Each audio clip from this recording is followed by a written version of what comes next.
भूत की कहानी। रात के 2 बजे थे। आदित्य अकेले अपने गांव के पुराने हवेली में था। बिजली गुल थी और सिर्फ उसकी लालटेन की हल्की रोशनी अंधेरे से लड़ रही थी। हवेली में एक अजीब सन्नाटा था, जिसे कभी कभी हवा में झूलती खिड़कियों की चरमराहट तोड़ देती थी। वह एक पुरानी किताब के पन्ने पलट ही रहा था कि अचानक दरवाजे पर हल्की दस्तक हुई। उसकी सांस थम गई। इतनी रात कौन आ सकता है?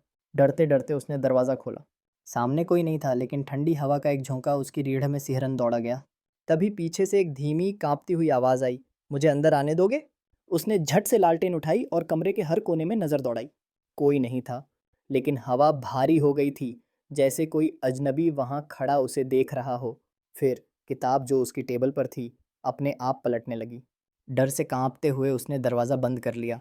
तभी दीवार पर एक परछाई उभरी, जिसकी आंखें जलती लाल थीं। वह चीखना चाहता था, लेकिन आवाज़ गले में ही अटक गई।